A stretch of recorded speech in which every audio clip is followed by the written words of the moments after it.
So at this point, we're about to speak home improvement, and we're talking about childproofing your home.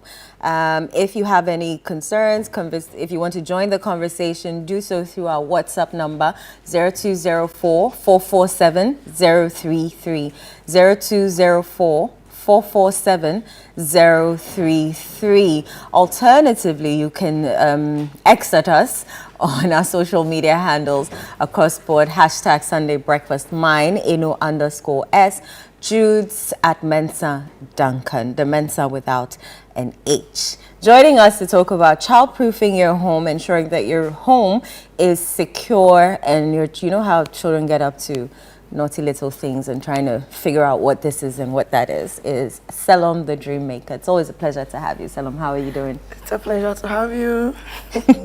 How are you doing? I'm fine, Yeah, just great. A little cold or flu. I don't know the difference. What did our doctor tell us about flus and colds? That you need to just stay hydrated, yeah. and Stay hydrated. Rest. Okay. Yes, a lot of rest, which I'm sure you're not getting. Oh, I do. Thank you. Aren't you a gentleman? Yeah. I think I try. You try. Thank you. I think we should just delve straight into the conversation. Sure. When we say childproof, Yeah. what exactly does that mean? Childproof. Okay, so from my perspective as a designer, by childproofing here meaning that those acts or activities or things you could do, right, to make an environment or a space friendly to the kids as well, as well as the adults who also are going to use the space, right? So for instance, in a home, right, childproofing the home or making the space child-friendly, actually designing, but then at the end of the day making it friendly for the kids as well, right? I was saying this the other time, most of the time one of the key challenges I face with some of the parents I've worked with, right, their key challenges: I want to design my home by my kids. I want to decorate the home by my kids. I love white decor, but because of my kids, the kids are too stubborn, you see. So these are some of the concerns, right, to tell them that you can still do it, right? Although you still have probably toddlers or teenagers or whatever at home, you can still do everything you want. I mean, security-wise, safety-wise, decor-wise, but then also taking the concerns of the child in perspective, because kids can be very curious. They can be very inquisitive, right? So you just have to mostly, I mean, in this case, approach it with a very creative and problem-solving mindset. If not, to make it work. What are some of the key areas I should be looking at if I want to childproof my home? Anyway, okay, for a home with kids, a family home that has kids, usually you want to prioritize safety above almost anything else. Safety, because you want to ask yourself, can I watch my kids run and jump all over the place without actually having to worry? Mostly, if you could answer yes or no to this, then it would tell you whether you need to do more or you are safe, right? You want to really take care of safety first, security and safety of the children, because at different stages as they're growing, the needs are changing. Safety needs are changing if they are toddlers, right from that stage all the way to school going age, 5, 6, 7 years. That age also has their own concerns, and then once they get into the teenage years too, it's another ball game altogether. So safety, and then okay, sometimes you want to prioritize your style, the design as well. You wouldn't, I don't think you would, yes, as a parent, you would always want your home to be looking messy, right? So how to organize, and at least, if not anything, keep it organized and decluttered as well as time goes on. So safety and then the organization as well really do count a lot. I see sometimes people buying I don't know what they call them, but so if your table has like square, the edges, just so they can place it there to ensure that the kids, if they bump into it, they are not harmed, or the sockets, they find things to cover the socket or cover it so that inquisitive fingers do not enter You know, those spaces. it's interesting you're talking about sockets because I've been to a friend's place where all of their sockets were like very high. Okay. Very, very high. And he was explaining to me that it was as a result of trauma from having their first child. They woke up one time and saw the baby crawling with a fork Oh Lord. into, and this is a serious life, you know. And he was making the point that, Charlie, sometimes you have to pray against a sign, you know. You know, a sign. You know, when an account man says a sign, you know, sometimes you can injure yourself at home way more than somebody who's been involved in an accident on the motorway, right? So that experience sort of traumatized him. It was timely, right? So since then, his response to that was all sockets were high. And I'm not even joking. Sometimes as high as myself. Wow. Yeah. And it was only in his private workspace that he had like, No yeah. sockets. So what are some of the ways we can guard against this, especially the sockets, you know, bit of the conversation? Anyway, I think that was I don't want to use the word extreme, or maybe these days they are technology. They are tools and features and systems that could be used to sometimes even solve or help monitor such instances, right? There are ways you could even cover the sockets, or probably if not covering it, make it such that either they might not have to approach it or use other means to access either the switch or the socket. Sometimes that's one of the, I think that was really the basis for the introduction of sensors in the space for, yes, to help either control appliances, electronics, and some of these things. So for lights and socket, for instance, you don't need to actually go there to even touch it.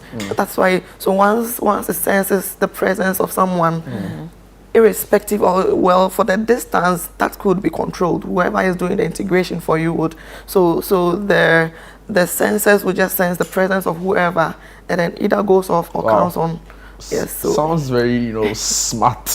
Smart home. Yeah, you know, but is it something really feasible for the ordinary Ghanaian household setting? Right. I'm asking because a lot of these houses in the estates and stuff like that, is it still possible to have some of these new features integrated into already existing homes? Maybe I believe for newer homes and more modern homes, maybe yes. But for already, you know, my house in Kanishi, Charlie, it's been there years, you know, predated me. Can I have this fixed into the home? yes, that's possible. That's possible. That's one of the major reasons for upgrading, remodeling, renovating spaces from time to time, so you can easily integrate some of these new features, right? Another thing is, even apart from renovating and whatever, these are tools and systems that can easily be integrated into the home, right?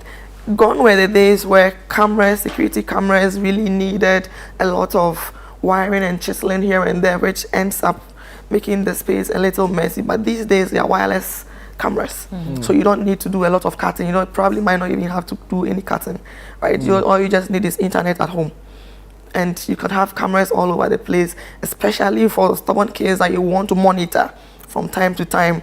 You want to be able to see what they are doing. Sometimes now you don't even have to be home to see what they are doing. You can still have the cameras and be at work and be monitoring from your phone. So whatever they are doing at home, you can see. Do you get it? That is possible. These days, you don't really need so much of all those. I mean, yes, it's possible. It's easy when the house is new. But then if it's an old property, It's possible. yes, there are still ways you can go about it. Yes. Interesting. Wow.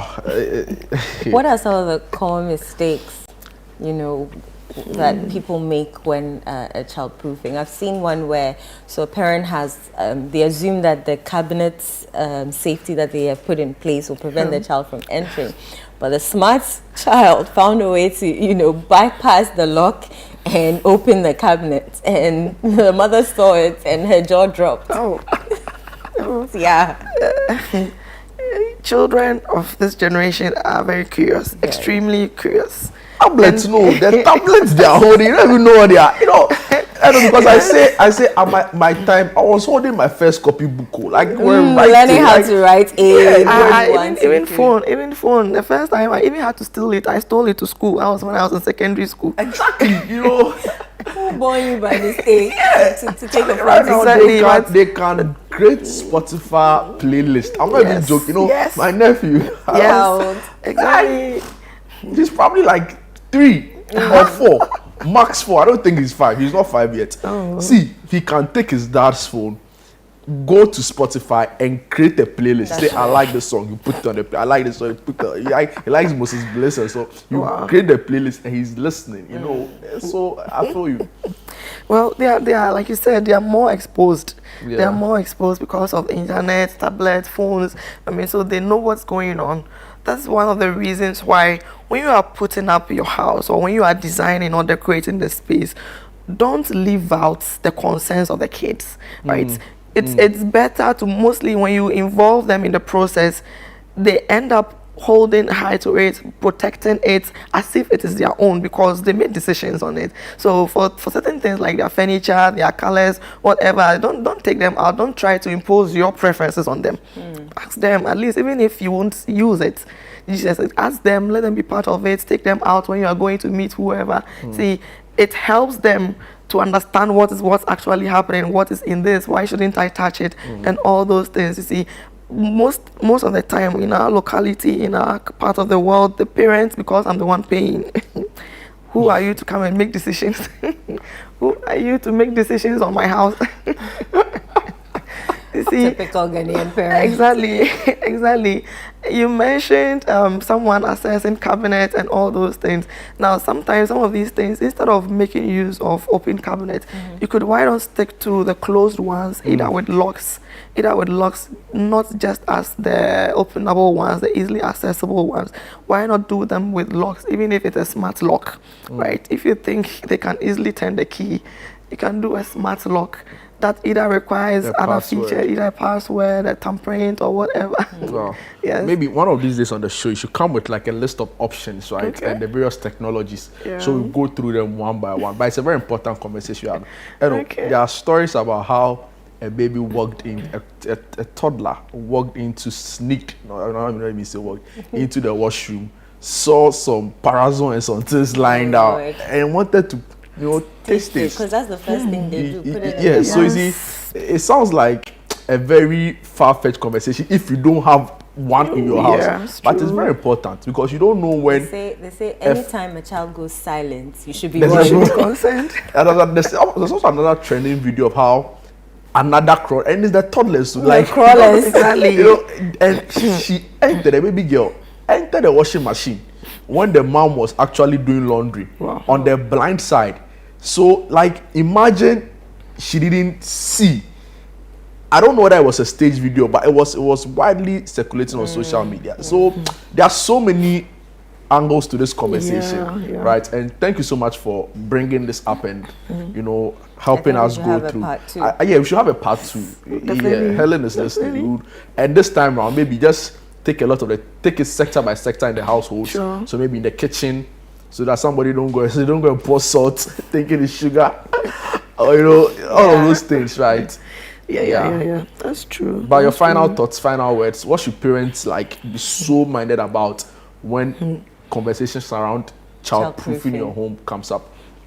Let the safety of the kids be the topmost priority. I mean, irrespective of the age, you were saying, mostly at that toddler stage, they are almost like impossible to control them. It's almost impossible. But once they leave that stage, at least they know what is happening. They know what they are doing. At that stage, you can easily say they are very stubborn because you told them they know what they are doing. They know the consequences, and they still went ahead to. So, which means you see, when you are building and you are designing, think about the future as well. What is going to happen? Some of the things, maybe at this stage, you don't have kids. But you intend to have kids in the next 1 year, 2 years. Don't design as if you are never going to have kids at home. True. Do you get? Don't design or build as if you're never going to think about some of these things and start making some of these integrations, some of these features. Do you get it? So that if it's sharp edges, you have to avoid it. If it's pointed corners, you have to avoid. At that stage, it means you have to stick to upholstered furniture for a while. To a particular stage before you can start bringing in certain kinds of material, certain kinds of there. So at this point, you prioritize functionality and safety over aesthetics. Exactly. Because aesthetics can now be Those eventually things, to exactly. things that will be safety risks and hazards. Thank you so much for your time. Thank you so much, Salom. you Salom too. is an interior designer and project manager and founder of Acento Projects Limited. Go to all the social media. Trust me, you will miss her. Acento. You will miss her. Oh, Charlie. You will miss her.